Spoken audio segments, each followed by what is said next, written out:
out to our two dessert wines, and sometimes we even have 3 dessert wines. It all depends what happens in the barrel room, and frankly how many mistakes we happen sometimes. Our Dog Day Red was our classic example of a mistake.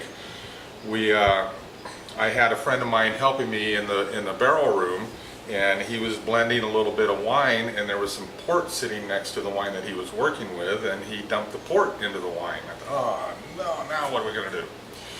So I tasted it, and it was quite good.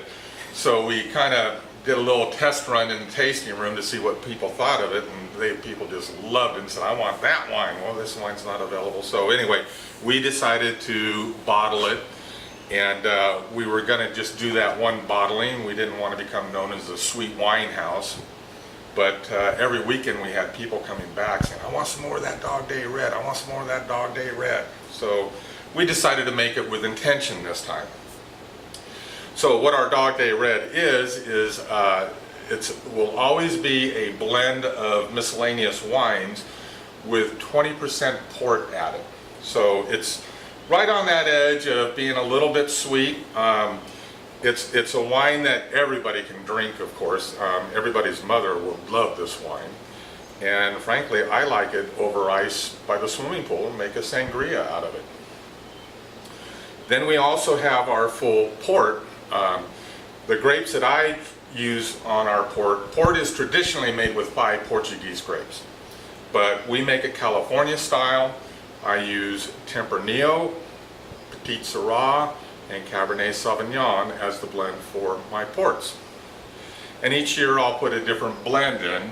We try to keep it the same taste, the same consistency, the same sweetness. And one thing I do hate is a syrupy port. So I make sure that this is a bold, rich wine that we've made the port out of. So it's not a syrupy, it's a very, very bold with a lot of oak in it also.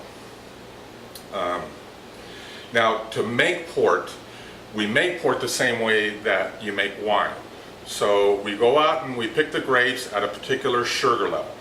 And if we pick the grapes at 28 bricks, we call that, we have a refractometer that we can read the sugar level in the grapes.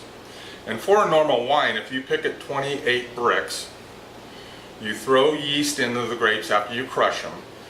The yeast will eat all of the sugar, and for a wine you want it to eat all the sugar so you have a dry red wine. If you start at 28 bricks, you're going to have a 14% alcohol wine. Well, with port you do the same thing. Throw the yeast in, the yeast starts eating the sugar, converting it to alcohol. When it gets about 3/4 of the way through, at about 11, 12 bricks, we put 190 proof brandy into it.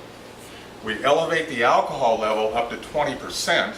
That high alcohol will kill the yeast, and the yeast will stop working on the wine. And then you have a port. You have a sweet fortified wine, is what port is. I prefer a blend.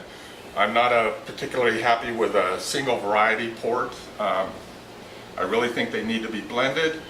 And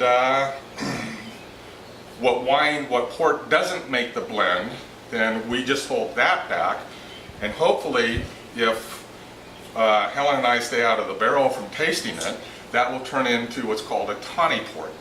Our oldest tawny port right now is 6 years old. They theoretically need to be about 10 years old. We'll see if that barrel makes it another 4 years.